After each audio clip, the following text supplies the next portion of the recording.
Sebelumnya diceritakan, terkejutnya Liu Qing. Bertemu teman lama melihat Xiao Yan sudah mencapai elit Dozong tidak disangka, sekian lama tidak berjumpa saudara Xiao Yan, Anda sudah mencapai tahap ini sebagai elit Dozong. Tawa lembut yang familiar menyebabkan tubuh Liu Qing menjadi kaku untuk sesaat. Sesaat kemudian, dia akhirnya sembuh. Wajahnya dipenuhi dengan ketidakpercayaan saat dia melihat pemuda tak dikenal itu, kamu adalah Xiao Yan. Kata-kata Liu Qing baru saja terdengar ketika tubuh indah Liu Fei di belakangnya tiba-tiba bergetar. Xiao Yan, nama yang meninggalkan kesan di hati yang sulit dihilangkan. Jenius sejati dari akademi dalam saat itu adalah seseorang yang bahkan saudara sepupunya, yang dia banggakan, tidak bisa mengejar. Mata cantiknya diam-diam mengamati pemuda di depannya. Dia sedikit terkejut ketika mereka berhenti di wajah yang agak asing. Matanya yang berhati-hati menemukan beberapa petunjuk dan tangannya sedikit gemetar di bawah lengan bajunya. Matanya mulai mengelak. Saat itu, dia telah mengembangkan dendam kecil dengan Xiao Yan. Karena dendam inilah Xiao Yan bertukar pukulan dengan Liu Qing. Hasilnya, bagaimanapun, telah menyebabkan dukungan di dalam hatinya hancur total. Hingga saat ini, Liu Fei tidak bisa melupakan sosok kurus yang berdiri dengan gagah di fighting arena saat itu. Saat itu, Xiao Yan hanyalah seorang pemuda yang baru saja tiba di akademi dalam. Namun, prestasinya telah menarik perhatian seluruh Inner Academy. Apakah itu benar-benar dia? Bagian belakang gigi Liu Fei menggigit bibir bawah merahnya. Wanita cantik selalu menyukai pahlawan sejak zaman kuno. Di dunia ini ada banyak orang yang lebih kuat dari saudara sepupunya, yang dia anggap tidak terkalahkan di dalam hatinya. Ini juga menyebabkan dia menahan dirinya yang sulit diatur dan belajar memperlakukan orang lain dengan lembut. Dia terlihat agak berbeda, tapi suaranya masih sama. Xiao Yan tersenyum dan melambaikan tangannya. Matanya menyapu Liu Qing saat dia berbicara dengan keterkejutan yang tidak disengaja, bintang 7 Do Huang. Tidak buruk, kamu jauh lebih kuat dari Lin Yan. Petik 2. Liu Qing akhirnya bisa mengkonfirmasi identitas orang di depan setelah mendengar nada yang familiar ini. Kegembiraan melonjak ke matanya. Matanya juga menyapu Xiao Yan dan ekspresi wajahnya menjadi sedikit kusam. Dia tertawa getir, sepertinya kamu sudah berhasil lolos ke kelas Dozong kan? Dia telah dengan jelas melihat Xiao Yan berjalan di udara sebelumnya. Wajah orang-orang di belakang Liu Qing sedikit berubah setelah mendengar kata-katanya. Mata mereka terkejut saat mereka menyapu tubuh Xiao Yan. Sangat jarang menemukan ahli muda Dozong seperti itu. Aku hanya beruntung. Xiao Yan sedikit tersenyum, tapi tidak menyangkalnya. Aku masih belum bisa menyusulmu. Kamu memang pantas menjadi orang dengan bakat paling luar biasa di akademi dalam. Saya tidak punya pilihan selain mengakuinya. Liu Qing menghela nafas. Saat itu, ketika dia sudah setengah kaki ke kelas Dowang, Xiao Yan hanyalah seorang Dowling, namun dalam beberapa tahun yang singkat, Xiao Yan telah mencapai tingkat yang hanya bisa dia lihat. Perubahan ekstrim ini agak sulit diterima. Xiao Yan tersenyum. Matanya menyapu wajah Liu Fei di belakang Liu Qing dan tersenyum saat dia mengangguk padanya. Di bawah senyumnya, kemerahan cerah muncul di wajahnya. Matanya yang cantik dengan cepat berpaling. Kalian semua tidak menungguku saat kau pergi saat itu. Saya pikir sesuatu telah terjadi pada Anda. Mata Xiao Yan beralih kembali ke Liu Qing saat dia berbicara sambil tersenyum. Lin Yan berkata bahwa kamu telah membalas dendam dan tidak ada gunanya bagi kami untuk tinggal lebih lama lagi. Oleh karena itu, kami telah membentuk kelompok dan meninggalkan kekaisaran Magia. Benar, kenapa kamu di sini? Liu Qing berbicara sambil tersenyum. Warna kehijauan di wajahnya telah sangat berkurang. Jelas, hatinya merasa sangat senang bisa bertemu Xiao Yan di sini. Saya harus pergi ke daerah pilkada. Kota Tianhuang memiliki lubang cacing yang mengarah ke daerah Pil, jadi saya datang mengunjungi Anda di sepanjang jalan. Xiao Yan tersenyum. Matanya menyapu orang-orang dari klan Cheng tidak jauh tanpa meninggalkan jejak. Liu Qing mengangguk saat mendengar ini. Dia langsung tertawa tanpa terkendala. Setelah hari ini, wormhole akan dibuka sekali lagi. Saya akan membantu Anda menyiapkan semuanya. Serahkan masalah kecil ini padaku. Petik 2. Sekarang giliran klan Cheng untuk mengelola wormhole. Mereka selalu memandang klan Liu kami sebagai sesuatu yang merusak pemandangan. Saudara sepupu, mereka hanya akan mempersulit jika kamu menunjukkan dirimu. Liu Fei, yang berada di belakang Liu Qing, bergumam. Ekspresi Liu Qing tenggelam dan Liu Fei berhenti berbicara. Apa yang telah terjadi? Apakah Anda membutuhkan bantuan saya? Xiao Yan sepertinya belum melihat wajah Liu Qing. Matanya beralih ke Liu Fei saat dia bertanya sambil tersenyum. Tidak ada, ini hanya masalah kecil. Ayo kembali dulu. Karena Anda telah tiba di kota Tianhuang, saya harus menerima Anda dengan baik apapun yang terjadi.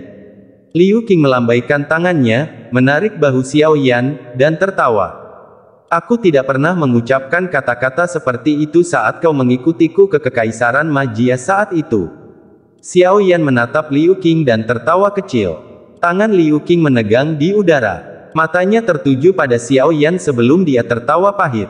Dia menghela nafas, ini bukan kekaisaran Jiama. Hanya kekuatan klan Cheng yang lebih kuat daripada Mystic Cloud Sect. Jika Anda ikut campur, kemungkinan besar Anda pada akhirnya akan menimbulkan masalah. Petik 2. Haha, Liu Qing, kamu benar-benar meremehkan Xiao Yan. Dia baru saja berjuang untuk keluar dari Wind Lightning Pavilion. Bahkan kepala paviliun utara petir angin, Fei Tian, tidak bisa melakukan apapun padanya. Apa sebenarnya klan Cheng kecil itu? Lin Yan di sampingnya meringkuk mulutnya saat dia berkata. Liu Qing dan dua sesepuh di belakangnya tercengang ketika mereka mendengar ini. Wajah mereka segera berubah sedikit. Berjuang untuk keluar dari Wind Lightning Pavilion. Jangan dengarkan omong kosong yang orang ini munculkan. Saya baru saja turun dari Gunung Petir dan memiliki dendam dengan Wind Lightning Pavilion. Namun, itu sudah diselesaikan. Xiao Yan melambaikan tangannya dan tersenyum saat dia meremehkan ceritanya. Nada suaranya mungkin tampak seperti angin sepoi-sepoi, tetapi bahaya yang tersembunyi di dalamnya adalah sesuatu yang samar-samar bisa dirasakan oleh Liu Qing dan yang lainnya. Mata Liu Fei berisi kedipan yang tidak biasa saat mereka perlahan menyapu Xiao Yan. Liu Qing mengeluarkan seruan kaget sebelum mulai berjuang sedikit. Akhirnya, dia menghela nafas, ini adalah masalah yang disebabkan oleh lubang cacing ini. Awalnya, ini adalah giliran klan Liu saya untuk mengontrol wormhole tahun ini. Namun, Burning Flame Valley telah menggunakan ini sebagai chip tawar-menawar untuk menemukan alkemis tingkat tinggi. Klan Cheng telah menemukan alkemis tingkat 6 dari suatu tempat. Namun, alkemis tingkat tertinggi di klan Liu saya hanya tingkat 5.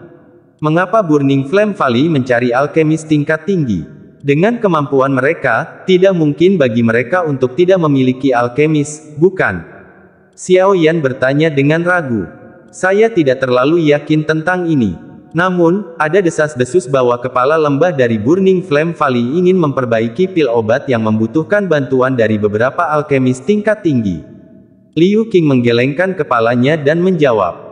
Xiao Yan sedikit mengangguk. Matanya tiba-tiba tertuju pada wajah bangga dari lelaki tua berjubah ungu di kejauhan saat dia berkata, dengan kata lain, selama kamu memiliki seorang alkemis yang tingkatannya lebih tinggi daripada orang tua itu, lubang cacing ini akan dikembalikan ke klan Liu untuk dikelola.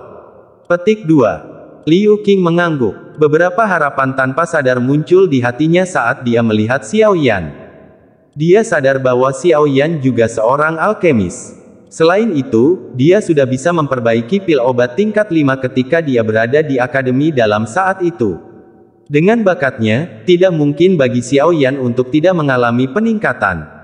Menurut tebakannya, Xiao Yan saat ini harus menjadi alkemis tingkat 6. Meskipun Xiao Yan mungkin tidak melampaui pria tua berjubah ungu itu, setidaknya dia tidak akan jauh lebih lemah.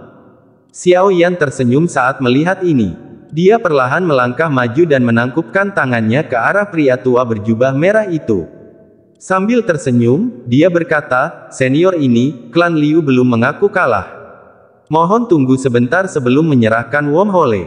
Petik 2. Penatua Chihuo telah menemukan Xiao Yan saat dia muncul. Dia juga terkejut karena Xiao Yan mampu mencapai kelas Douzong pada usia seperti itu.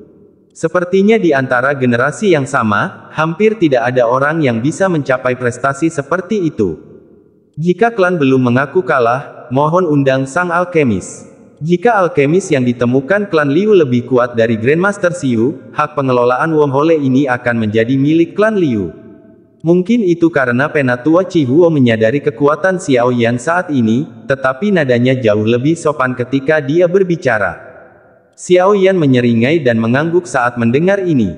Setelah itu, dia mengalihkan pandangannya ke pria tua berjubah ungu itu, menangkupkan kedua tangannya, dan tersenyum saat dia berkata, "Kalau begitu, izinkan aku yang kecil untuk bersaing dengan Grandmaster Xiu ini." "Apa yang kamu katakan? Kamu adalah alkemis yang diundang klan Liu." Penatua Chihuo tercengang saat mendengar ini. Matanya perlahan menyapu tubuh Xiao Yan. Dia tanpa sadar merasakan ketidakpercayaan. Status Xiao Yan sebagai Dozong di usianya telah sangat mengejutkan Penatua Chihuo. Jika dia memiliki status alkemis, bukankah dia sedikit terlalu menakutkan? Pelatihan Doqi dan keterampilan penyempurnaan pil adalah dua jalur yang sangat mendalam. Sangat sulit bagi seseorang untuk menjadi luar biasa dalam salah satu dari dua kategori tersebut. Sangat sedikit yang berhasil memperoleh prestasi besar di kedua jalur. Kata-kata Xiao Yan ini juga telah memulai keributan di antara kerumunan di bawah. Namun, kebanyakan orang mencemooh kata-kata Xiao Yan. Meskipun pemuda ini cukup kuat, bukan berarti dia memiliki kualifikasi untuk menantang seorang alkemis seperti Grandmaster Zheng Xiu.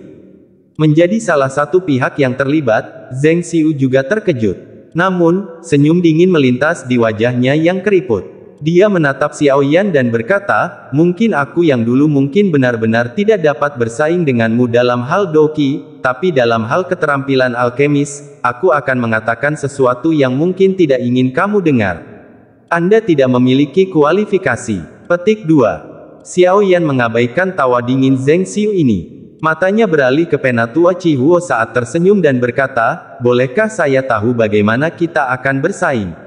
Haruskah kita langsung memperbaiki pil obat?" Petik 2. Tidak perlu ada masalah seperti itu.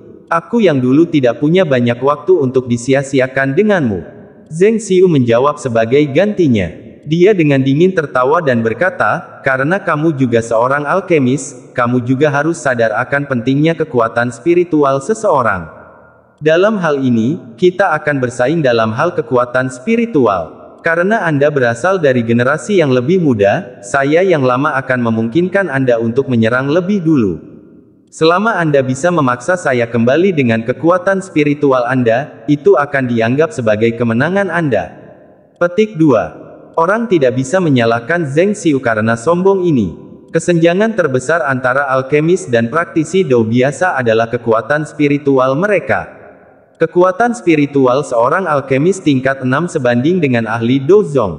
Xiao Yan awalnya tercengang saat mendengar kata-kata Zheng Xiu. Ekspresinya dengan cepat menjadi sedikit aneh. Bersaing kekuatan spiritual.